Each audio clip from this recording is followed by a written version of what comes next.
Halo pemirsa, kembali lagi bersama saya Katarina Amelia di Banyu Sore.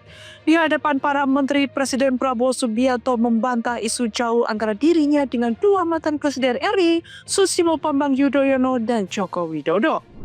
Informasi lainnya pemirsa, seorang prajurit TNI Angkatan Darat bernama Prada Laki Cepil Saputra Namo meninggal dunia setelah diduga dianiaya senior di Nusa Tenggara Timur. Pemirsa, inilah Banyu Sore selengkapnya.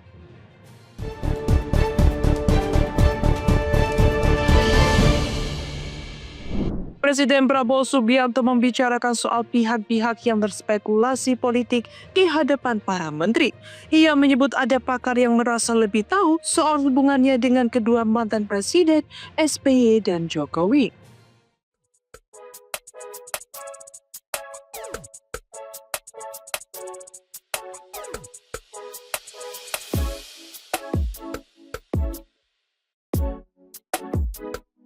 Presiden Prabowo Subianto membicarakan soal pihak-pihak yang berspekulasi politik di hadapan para menteri.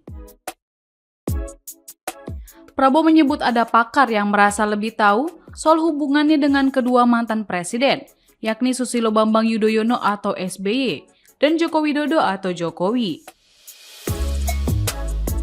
Hal itu disampaikan Prabowo saat menutup pengarahan pada sidang Kabinet Paripurna di Istana Negara, Rabu 6 Agustus 2025. Ia mengatakan isu itu hanya digelintirkan oleh pihak tak bertanggung jawab yang seakan-akan tahu banyak tentang hubungannya dengan Jokowi dan SBY. Tak hanya itu, Prabowo juga menyinggung soal reshuffle yang santer berhembus di publik. Kendati begitu, ia menyebut isu reshuffle itu mencuat lantaran digelintirkan oleh pihak-pihak yang ingin masuk ke dalam Kabinet Merah Putih di bawah kepemimpinannya. Sementara itu, Kepala Kantor Komunikasi Kepresidenan atau PCO Hasan Nasbi mengatakan bahwa Kabinet Merah Putih tetap solid dan kompak. Menurut Hasan, Prabowo mengapresiasi kerja keras para menteri dan pimpinan lembaga yang dinilai mampu membangun semangat kolaborasi lintas sektor dalam menjalankan roda pemerintahan. Prabowo, kata Hasan, selalu menyampaikan hal demikian baik saat rapat terbuka maupun tertutup.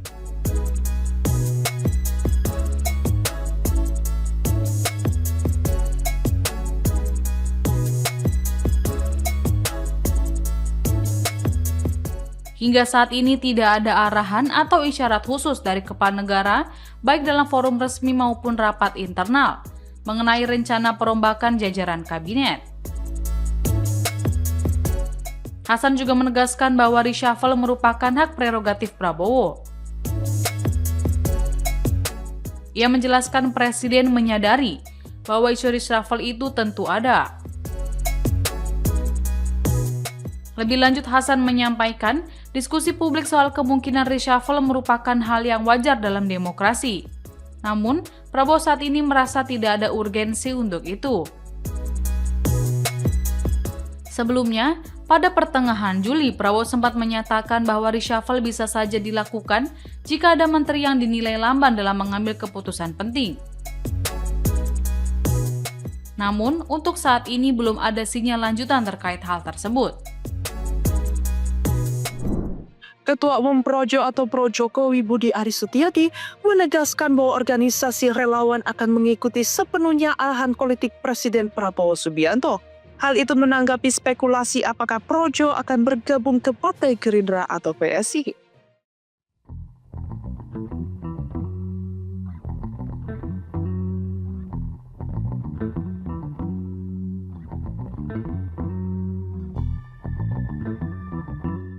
Ketua Umum Projo atau Pro Jokowi Budi Aris Setiadi menegaskan bahwa organisasi relawan akan mengikuti sepenuhnya arahan politik Presiden Prabowo Subianto.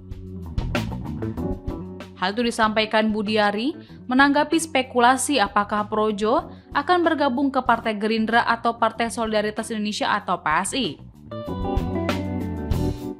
Budi Ari mengatakan sikap Projo tetap konsisten berada di garis komando Presiden. Menteri Koperasi itu bahkan menyampaikan Projo siap jika diperintahkan bergabung ke Partai Gerindra. Terkait dengan kemungkinan merapat ke PSI, Budi tidak memberikan konfirmasi lebih lanjut. Ia kembali menekankan bahwa arah politik Projo sepenuhnya mengikuti arahan Prabowo. Diketahui Projo akronim dari Pro Jokowi merupakan basis pendukung terbesar Presiden ke-7 RI Joko Widodo atau Jokowi. Bukan pada saat mendukung di kursi presiden saja, Projo setia menjadi garis depan loyalis Jokowi saat dirinya mencetak karir politiknya di Jakarta sebagai gubernur. Kini, santer isu bergabungnya Jokowi ke PSI, banyak pihak mempertanyakan eksistensi Projo. Publik juga penasaran dengan Projo yang diisukan akan menggelar kongres dalam waktu dekat.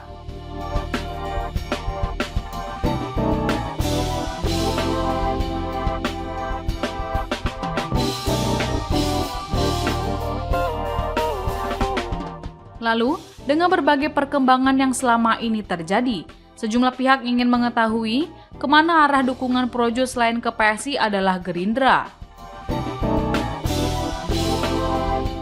Meski Projo menjadi basis utama pendukung Jokowi, ormas ini memberikan dukungannya kepada Prabowo dalam pertarungan perebutan posisi presiden pada Pilpres 2024.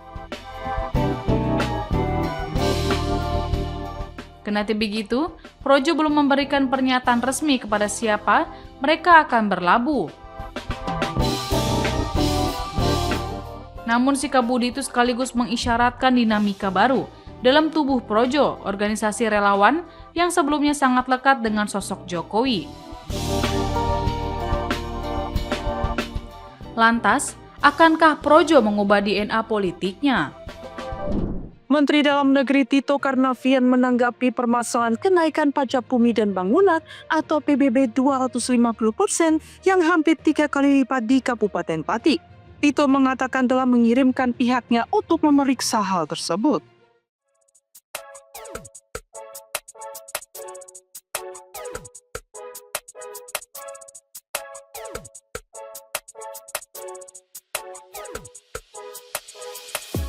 Menteri Dalam Negeri Tito Karnavian turun tangan terkait kisruh kenaikan pajak bumi dan bangunan atau PBB hingga 250% oleh pemerintah Kabupaten Pati, Jawa Tengah.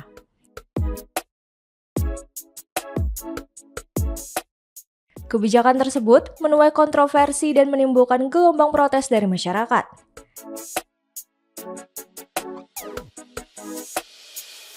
Tito, Rabu 6 Agustus di Istana Kepresidenan Jakarta mengatakan telah memerintahkan Inspektorat Jenderal untuk memeriksa polemik tersebut. Saya sudah perintahkan Irjen untuk cek, itu aja. Dasarnya apa? Tapi kan biasanya Pak, perda itu harus konsultasi ke Kemendagri, itu sudah konsultasi belum? Saya akan cek lagi. Saya baru juga tahu dari media, makanya saya akan cek. Ya, terima kasih.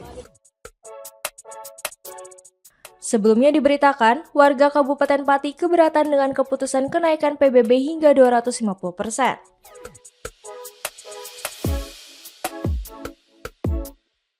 Bupati Pati, Sudewo, berdalih kenaikan yang hampir 3 kali lipat itu disebabkan karena PBB di wilayah tersebut tidak pernah naik selama 14 tahun.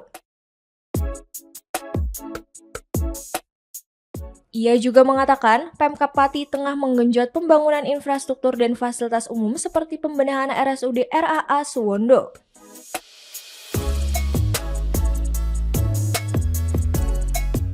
Kebijakan ini menimbulkan gelombang protes dari masyarakat yang menggelar aksi menolak kenaikan pajak bumi dan bangunan itu.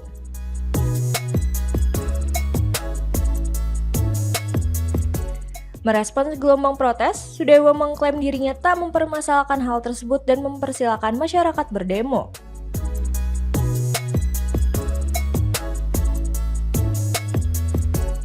Dalam video pendek yang tersebar luas di media sosial, ia bahkan mengatakan tak gentar dan aksi massa tersebut.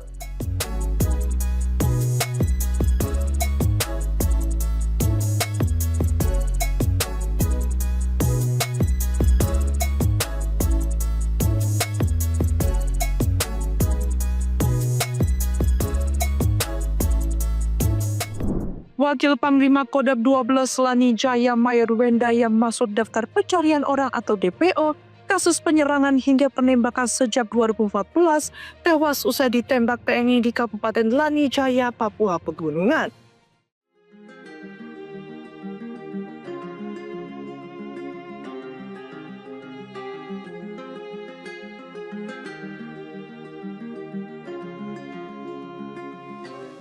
Wakil Panglima Kodam 12 Lani Jaya Mayor Wenda tewas usai ditembak TNI di Kabupaten Lani Jaya, Papua Pegunungan. Pentolan OPM itu tewas bersama adiknya Denny Wenda dalam kontak tembak dengan TNI di Kampung Mukoni pada Selasa 5 Agustus. Mayor Wenda terpaksa ditembak mati karena melakukan perlawanan saat disergap prajurit TNI.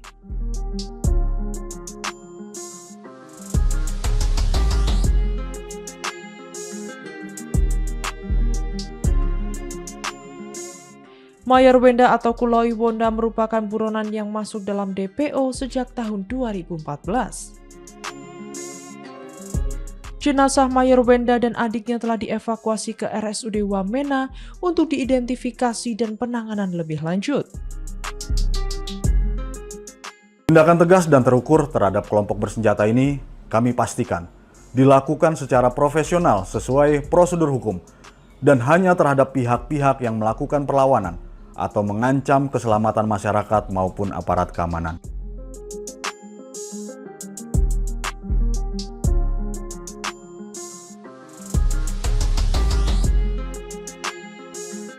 Petugas berhasil mengamankan barang bukti berupa 1 pucuk senjata api jenis revolver, 24 butir amunisi, 2 KTP atas nama Dani Wenda dan Pemina Wenda, 2 ponsel, uang tunai sebesar Rp65.000 dan 1 noken.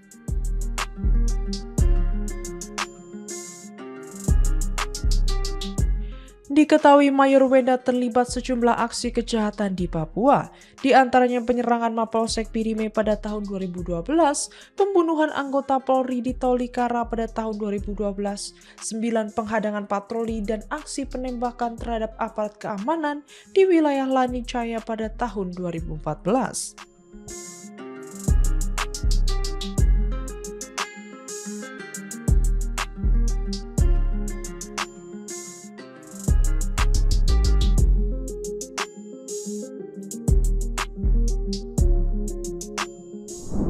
Seorang prajurit TNI Angkatan Darat bernama Prada Laki Cepril Saputra Namo meninggal dunia setelah diduga dianiaya senior di Asrama Teritorial Pembangunan 834 Wakangamere Nagekeo, Nusa Tenggara Timur.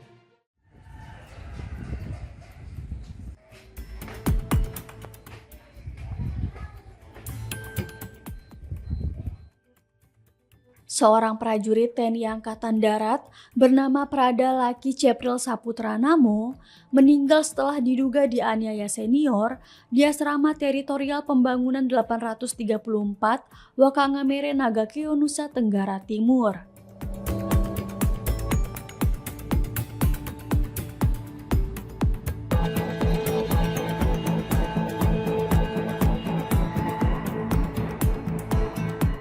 Paman korban, Rafael David, mengatakan dirinya mengetahui kabar buruk tersebut dari kakak korban yang mengirim foto kondisi Prada Laki yang sekujur tubuhnya penuh lebam dan luka tusukan.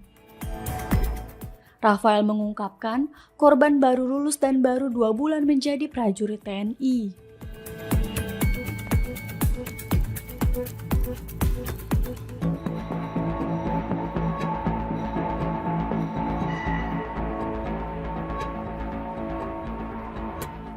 Korban merupakan anak kedua dari 4 bersaudara dan menjadi tulang punggung keluarganya mengingat 2 adiknya masih kecil. Jenazah korban akan tiba di Kupang pada Kamis 7 Agustus pukul 14 waktu Indonesia Tengah setelah diterbangkan dari Bandara Ende Flores.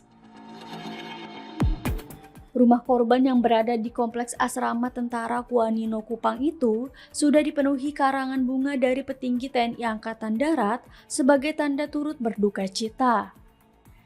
Berdasarkan informasi, jenazah korban akan langsung dibawa ke Rumah Sakit Bayangkara untuk dilakukan autopsi.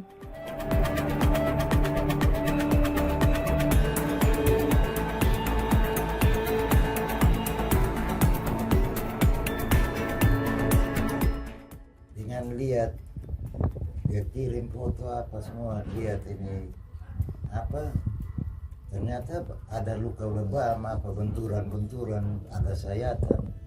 Di situ yang kita, ini berarti ada penyiksaan. Dan keluarga juga minta untuk, kalau bisa ya, dari bapaknya juga minta, keluarga juga ya minta supaya proses secara hukum. Dan anak kita korban. Di tanggal 2-nya dia masuk rumah sakit, tanggal 3-nya ibunya berangkat untuk lihat keadaannya. Ternyata sampai sana lihat ini sudah ini.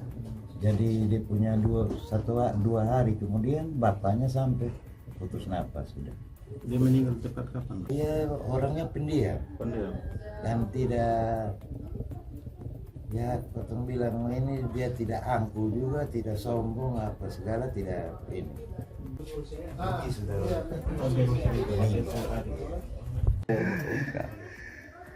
jadi istri. Kebun Binatang Bandung ditutup sementara usai bentrokan antara dua pihak yang mengklaim sebagai pengelola yang sah. Pemerintah Kota Bandung dan aparat hukum kini dilibatkan untuk menyelesaikan konflik demi menjaga ketertiban.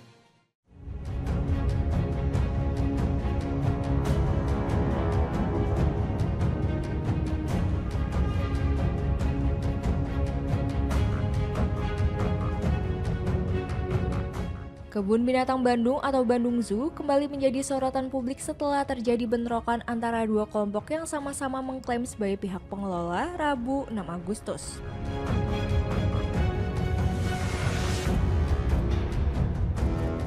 Akibat insiden tersebut, lokasi wisata itu ditutup sementara dan telah dipasangi garis polisi.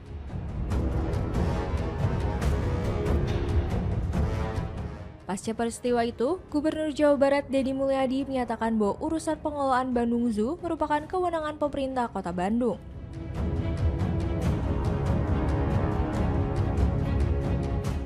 Namun, ia menegaskan bahwa apabila pemerintah Provinsi Jawa Barat diminta untuk turun tangan, persoalan tersebut bisa diselesaikan dalam waktu singkat.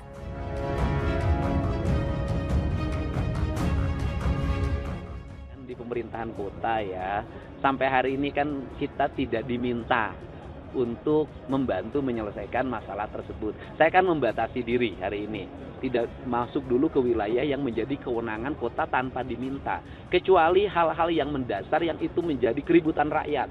Jalan misalnya, kabupaten karena publiknya langsung bercerita dan itu kebutuhan mendasar. Tapi kalau kebutuhan lain seperti pengelolaan kebun binatang karena menyangkut kelembagaan, yayasan, itu kita menghormati siapa dan siapa yang memiliki otorisasi. Tapi kalau diminta Pak ikut.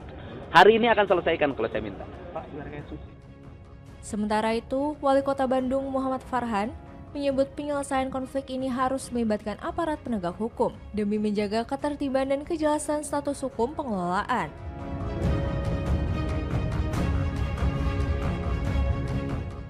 Kejaksaan tinggi, kasus hukumnya kejaksaan tinggi, saya nggak beri komentar apa-apa. Kalau Bapak melihatnya bentrokan kemarin gimana? Ya nggak boleh lah. Jadi itu mah hanya di kejaksaan tinggi ya, ranahnya ranah hukum itu. Kita nggak bisa jaga apa-apa. Mangga? Siapa? Nuhun sadayana.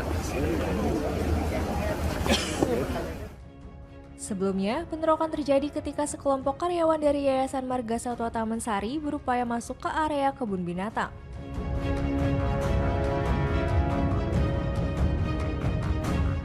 Namun, mereka terhalang oleh gerbang yang telah dikunci oleh pihak Taman Safari Indonesia mengaku telah mendapatkan hak pengelolaan berdasarkan putusan Kejaksaan Tinggi Jawa Barat.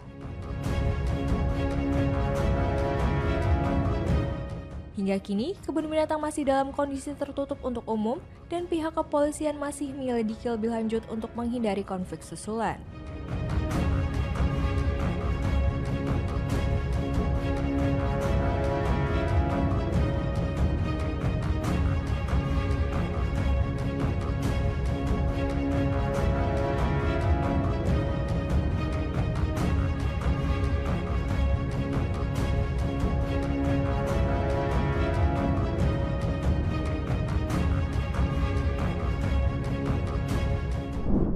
Di tengah pro dan kontra soal kewajiban royalti musik bagi pelaku usaha, Ahmad Dhani memilih jalur berbeda. Ia justru menggratiskan lagu-lagu ciptaannya. Kebijakan ini memicu diskusi baru tentang perlindungan hak cipta dan kepentingan pelaku industri.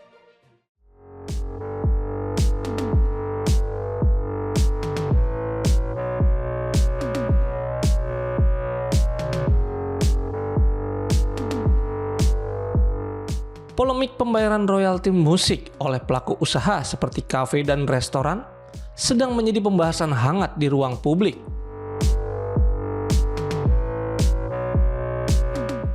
Musisi Ahmad Dhani menyatakan lagu-lagu ciptaannya, termasuk karya Dewa 19, dapat digunakan secara gratis oleh pemilik kafe dan restoran.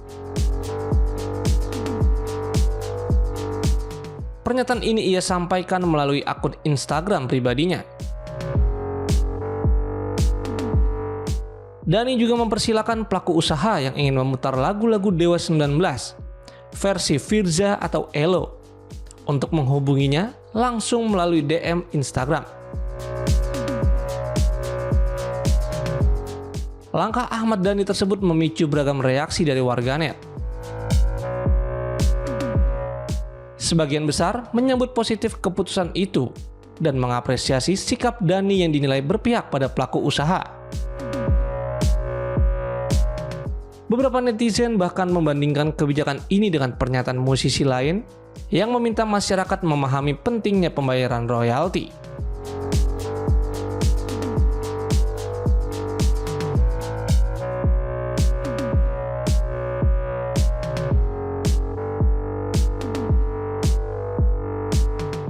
Sebagai informasi, kewajiban membayar royalti atas pemanfaatan musik secara komersial telah diatur dalam Surat Keputusan Menteri Hukum dan HAM Republik Indonesia nomor HKI.2.OT.03.01/02 tahun 2016.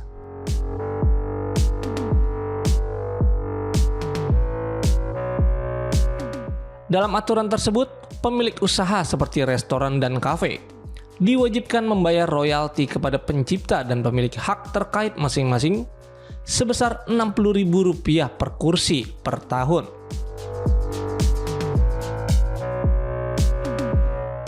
Kebijakan ini bertujuan melindungi hak kekayaan intelektual para pencipta lagu serta pihak-pihak yang terlibat dalam produksi musik. Namun, penerapannya masih menuai perdebatan, terutama dalam hal transparansi dan distribusi royalti kepada para pemilik hak.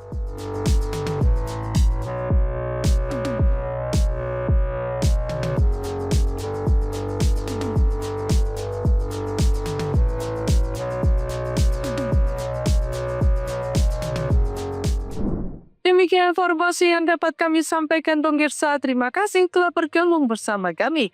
Saya Katarina Amelia dan seluruh tim yang bertugas mengucapkan sampai jumpa di One News sore berikutnya. Setiap hari pukul 7 malam hanya di kanal YouTube TV One News.